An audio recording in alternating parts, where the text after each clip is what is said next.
So I booked a congressperson who is proactive, okay? Her name is Nicole Malliotakis, and she is a congresswoman from New York. Are you as outraged as I am about Kasten and Cortez? Well, I'm outraged by the whole bunch. The fact that they not only did that on Saturday night, but that they had the nerve to try to impeach the president of the United States, 79 members, simply because he wanted to take away Iran's nuclear capability. I mean, whose side are they on? It really begs the question.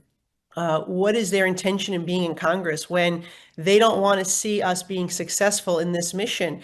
And the president did not need any authorization from Congress to do what he did. These were targeted military strikes. This was a threat to the United States, the Middle East, the entire world, and it needed to be eliminated. And the fact that the president took this action, by the way, as so many presidents have done before, without congressional approval, whether it's Republican or Democrat, and President Obama is probably the one who did it the most, quite frankly. Right. Well, look, we went over that, and the War Powers Act clearly says that all presidents have a 60-day window to use military action in protecting the United States. So that's going nowhere. But the fact that these two would have such poor judgment, Kasten and Ocasio-Cortez, a total loon. I mean, this woman is so far out there, it's ridiculous. But there's got to be some kind of quality control in the House of Representatives. They should certainly be questioned for their role. What decision-making processes they go through that they thought this was a good idea. I'd like to know. This. So you could bring that's a very, very fair assessment. You could bring an action to the ethics committee and say, I want to see him in here. And they would have to respect that action. I think if you and you could get others to do it too, I'm sure, did that, then they'd have to haul him in. Yeah, well, I think that's a conversation that some of the members are going to be having with the speaker to see what our options are and how we can hold these members accountable. And it needs to be addressed because this is actually very serious what occurred here. Absolutely. You need to send a message, all right, that undermining the American military in a time of when they're on a mission, they could be killed. Because remember, these pilots still in the air. They're still in the air when these two loons did this. And as I said, if it were a declared war, they'd be on charges of treason right now. So when you see all of this craziness, because you know the body, and most Americans watching me right now, all over the world, not only Americans, they're going, is Congress really effective anymore? Or is it so tribal, is it so divided that there are no standards left? Because the parties hate each other, and the Democrats hate Trump, and Republicans hate the radicals. Is it beyond repair? Look, I think that there is obviously a lot of division. There are a lot of factions, but we've proven to be successful in holding previous members accountable, whether it was the expulsion of George Santos or whether it be the censorship of multiple members, whether it be Ilhan Omar being removed from the Foreign Affairs Committee for her blatant anti-Semitism and anti-American actions.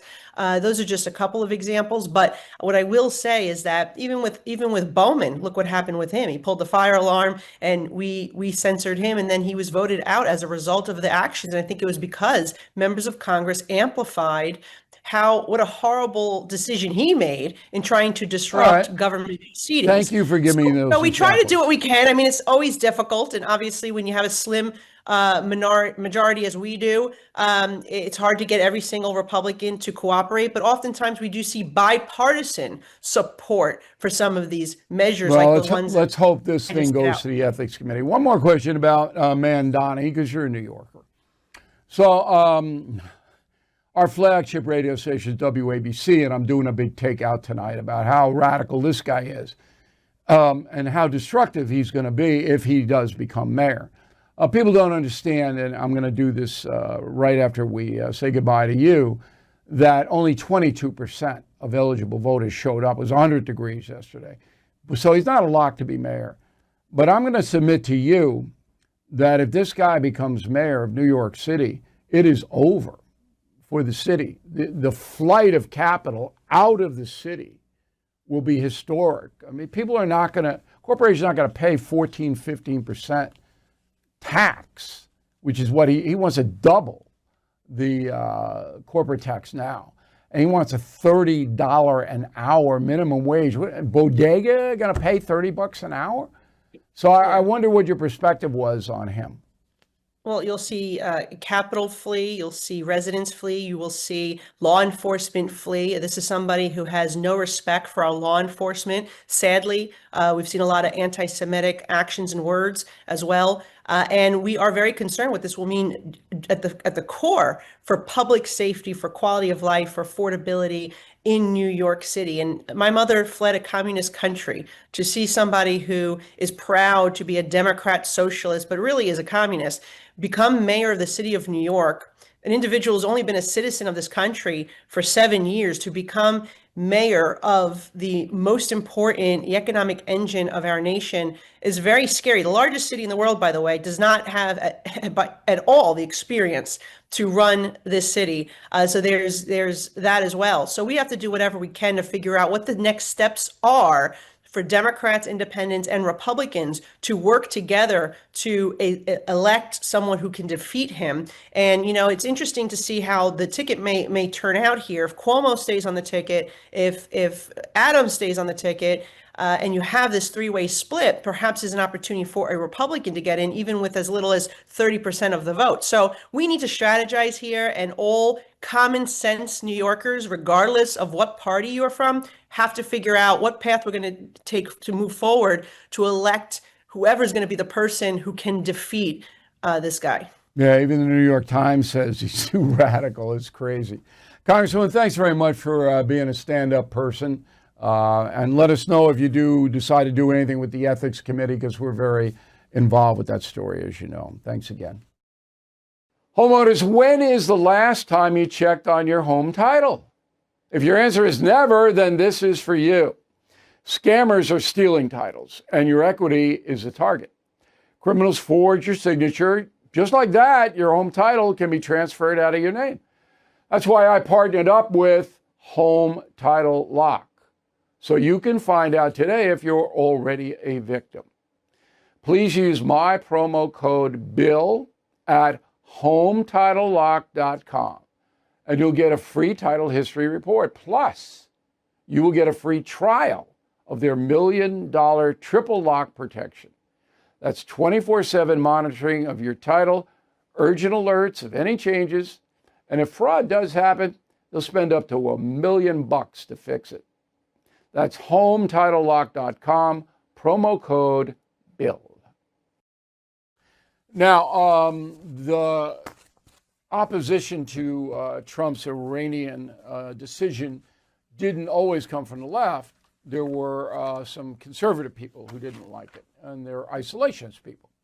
One of them is Eric Bolling, I think it, because I can't quite make out Bolling's point of view. Roll the tape. Let's be honest. So MAGA kind of has always believed that Trump was not going to be involved in foreign wars. This is a bit of a certain faction of MAGA believes that this is a tough pill to swallow, that we're actually bombing another country, especially because could it lead to World War III? Okay, so joining us now is the effervescent Eric Bolling from West Palm Beach, where he's tanned, locked, and loaded. He does a program. Never banal for the. And thank God for that. He does a program, Bolling, on Real America's Voice. So, Bolling, are you for or against the bombing? Just yes or no? Yes, I'm for or against the bombing. Let me explain, if I may. I was against the bombing because I hate the idea of an American pilot in harm's way. I don't like so you at first you were against it. Mm-hmm. Let me further explain that I was against it because we had I correct myself because Trump did the same thing prior to the bombing. Israel had complete control of the airspace over Tehran, over the whole country of Iran. They were getting things done. I loved what they were doing. They were relentless. People were saying, okay, you made your point in Israel. No. They were going to finish the job. Now, did they have the 200-mile into the side of the mountain bunker busters? They didn't at the time.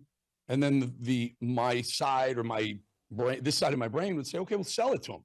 Sell Israel the bunker buster bomb. Sell them the MOP, MOP. Train a pilot. I don't care if it takes a month. Train the pilot how to fly it.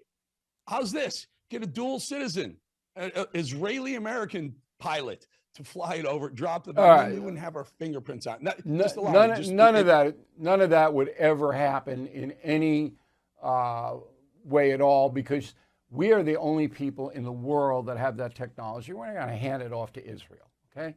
And there's not going to be any pilots that are not under the supervision of the Pentagon. That never ever going to happen. Now that the bombing has happened. Yes. Okay. Yes. Now I look back at so far, and we're 36 hours out, and it looks like a surgical strike that was precision. It was, as Pete Hegseth tells us, it obliterated the nuclear capabilities. We all know that. Weapon Are you for it or against it now? If it goes no further, Bill, I'm absolutely for it, and I think it's going to go no further because So what Trump said this morning before getting on Air Force One, Marine One, and saying Israel and Iran, they don't know what the F they're doing, use the word, and I think he told the world that was one and done, and we're done, and it was magical, it was almost spiritual. I think back to the day Trump was shot in the ear in Butler, Pennsylvania. Bill, just bear with me 1 second. 1 inch either way. Now, I'm not just saying 1 inch towards his head would have killed the would-be next president, but 1 inch away from his ear, and it wouldn't. Yes, it would have been an assassination attempt. It wouldn't have the massive implications it does. But if you believe in God, if you believe in a higher power, if you believe in a spirit, whatever you believe in, there's a reason he got hit in the ear and not taken out and not missed him completely. And this may be the reason, because what he did in the last 36 hours made the world a safer place. Okay. So now you've evolved on that. But you're still essentially an isolationist, and you don't support U.S. funding Zelensky in Ukraine, or am I wrong on that? No, you're 100% right. You're 100% All right. You don't want any money going to Ukraine, right? Correct. Okay. Correct. So if we pull out back and Putin takes the whole country, which is what he wants to do, then China goes to Taiwan, takes that. Is that okay with you? I mean, is it okay? I think a smart president would beef up our chip producing capacity in the United States, because frankly, Taiwan, the best interest to us in Taiwan is their ability to produce Silicon Valley type chips. If we can up our game with NVIDIA and the other chip makers, even Taiwan Semiconductor for that matter, I think it's none of our business if China takes so you let Taiwan go, you let Ukraine go. Why would they stop then? Why wouldn't Putin then go to Moldova? Why wouldn't China then move into South Korea and help the nut in North Korea destabilize that? So an isolation is basically saying, look. Do we know that's no, you don't know. Putin may have eyes on the prize with further, other countries in Europe. There's no guarantee of anything other than my eyewitness report when I was in China. And I can tell you with 100% certainty, if Putin's allowed to take over Ukraine, then China will march into Taiwan. That's what will happen, 100%. So if you're okay with that. How will that affect you, BillO'Reilly? How it will affect is it causes chaos in the world. It destabilizes the entire world when you have two. When you have it's two. A crazy world. Hey, when you have two totalitarian regimes expanding and taking over foreign countries, invading and taking over, you do not have a safe world. You cannot hide in Idaho. And worldwide economy will just be battered. And you think it's bad now, the conflicts? Where do you see the chaos that those totalitarian nations will cause if not restrained? And this is history, Bolling. And you can't argue history with me because I'll dissolve you into pudding. But it's history, all right? Isolationism has never worked, particularly in a society now that's intertwined planet-wide. Look, necessarily think I'm a total isolationist. I'm a anti-war, America first human being. But America's not going to be who's- first. China will be but first. we still are a part of NATO, and I've never said remove. But you don't ourselves want from NATO, military but I certainly action. wouldn't want. Well, if you really don't want Putin to take Ukraine, put him in NATO, and then you've opened yourself a Put whole Putin new in can of NATO? worms. Putin's not going to go put into NATO. Ukraine in NATO. Put Ukraine in NATO. Allow Ukraine to enter NATO. That then would you that must would defend then them. that would give World Putin War III. justification. If you allowed Ukraine into NATO, that would heighten Putin's justification to the Russian people, to the only people that can stop him at this point. All right, so now you're an isolationist. Bannon is, Steve Bannon, Tucker Carlson is. How big do you think that constituency is within the Republican Party, the isolationist movement? How big is it? I think it was huge until Trump decided to go forth with this. Like, I think a lot of many of us, I call Steve Bannon the true north of the original gangster MAGA crew. He was the original Don of that. And I think until Trump actually went forward in Iran with the bombing, that split people. Then they put people like Tucker. I think Tucker was more the hardliner against it, and Steve and the Hannity and Mark Levin were very much pushing for Trump to go ahead and. But where are we now? Now, where are we in your opinion? I think there's a split in MAGA that needs to be 50-50 split? Maybe 60-40 in favor of what Trump did, maybe 70-30 in favor of So you don't know. All right, because I don't know either. I mean, I suspect that most Republicans support Trump in this action. Now, if it goes south and all of these other things happen, unintended consequences, which Iran is too weak to really make anything happen. But say something crazy did happen, then you would get more people would come over to the isolationist movement. All right, last word. I mean, they're too weak to do anything aggressively. They're not too weak to fortify and finance their sleeper cells and their Houthis and their sleeper Hamas cells, and Hezbollahs always going to have and them. attack us internally on a smaller basis. But then that's not because of the bombing. They're already here. They just made a big bust. They just made a big bust in Connecticut. These people were here. Of the 2 million Iranians who are in this country, they caught 11, Okay. which is great. The Biden let them all in. Doesn't even want ICE around. Biden let them all in, so they're already here. They don't need an excuse, okay? They're here, and they're not here to get a job at 7-Eleven. Last question for you. The final word on this isn't going to be until Trump leaves office, okay? Because it's not like Iran, they may go away, and the army may overthrow the mullahs, let's hope. But Putin, he's a psychotic. I mean, you're reading my book now, I know, Confronting Evil. And when you see how psychotic that man is, that we need a strong leader. And there have been accusations that Trump is too soft about Putin. There have been accusations he's too soft on him.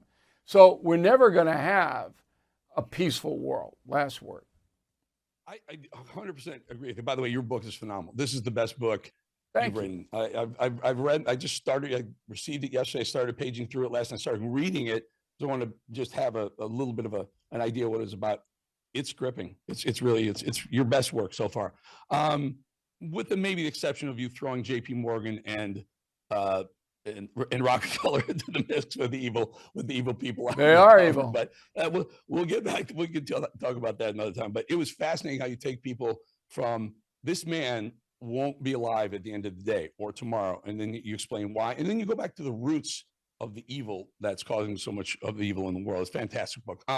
Where are we going from here? I would say MAGA needs to get themselves together again, figure it out, and again. Hopefully it's done. Hopefully we're finished. Hopefully, absolutely, nobody wants doesn't give nukes to Iran, or hopefully China doesn't give nukes to Iran. They're not going to give nukes. Like that may escalate it, and that would be bad. But I think right now Donald Trump has proven to the world that you don't dispute Donald Trump. I dispute his ideas on tariffs, and so far I'm wrong.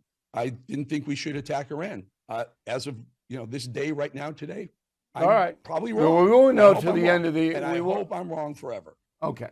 I'm going to do tariffs now. We won't know till the end of the year. Bolling, thanks very much, everybody. Check out Bolling, all right, on Real America's Voice. And we'll talk again soon. Thanks, Eric. Prescription drugs in America, they cost way too much. We all know it, especially compared to other countries. That's because Big Pharma sets the rules and makes us pay the price. Thankfully, President Trump just signed a new executive order to lower those prices. But change takes time. So All Family Pharmacy is stepping up and offering 20% off all meds. No insurance needed. Now through June 30th. Get more than 200 essential medications, including your daily maintenance meds, antibiotics, and ivermectin. All orders include a doctor's prescription and shipped straight to your door. So please visit allfamilypharmacy.com/bill. Use code BILL20 for 20% off all meds. That's allfamilypharmacy.com/bill, code BILL20 for 20% off. Take control, save money, make America healthy again. It wasn't supposed to get this bad. You were on top of your bills, then inflation hit. Prices up 26% from just a few years ago. It's not your fault. You've fallen into debt. But there's a smarter and easier way out. It's called Done with Debt. They don't push loans or bankruptcy on you. Done with Debt are negotiators who go head to head with your credit card and loan companies. They have one goal: to reduce or eliminate your debt altogether. Done with Debt moves very fast. Most clients see more money in their pocket by month one. But hurry, because some of their debt erasing strategies are time sensitive. Don't make another bill payment until you talk to a Done with Debt strategist. It's free. So please visit donewithdebt.com. That's donewithdebt.com. Hunter Biden. So this guy, he owes his lawyers who represent him in a Delaware gun trial and other federal investigations, he owes them a lot of money, okay, more than $50K, and he's not paying. And they're suing him. They filed a lawsuit against him in D.C. Winston Strawn is the law firm. Hunter says, hey, I don't have any money, and I could owe millions of dollars. I don't even have a place to live because I was living in Malibu, in LA, and the fires impacted my living conditions, so I don't live there anymore, and I don't really have an address, and I don't have any money, and I owe Now I'm sitting here going, this is the ultimate Nepo kid, Hunter Biden, right? Never did anything. As a drug addict, he's this, he's that, you know the story. But he gets an opportunity by grifting to amass millions of dollars, which he did. Millions. Came in from China, from Russia, from Ukraine, areas. Came in. Okay, he got it. Now he owes millions? How does that work? How on earth does that work? Daddy, set him up nicely for the ultimate grift. And not only him, but the brother, Biden's brother, and I guess as other members of his family. Remember, Biden pardoned all of them before he left office because they're all involved. As vice president under Obama, the money just flowed in. And here's this guy. And I'm just saying to myself, how bad is this? So now he's being sued by his lawyers. They'll never collect from this guy. If he's got money, he's got it hidden someplace. All right? I'm just appalled. Because that is so opposite what I teach my kids and what happened to me. And it's just amazing. Anyway, you should know about it. Thank you for watching. To view full episodes of the No Spin News anytime, Sign up to become a BillO'Reilly.com premium or concierge member today.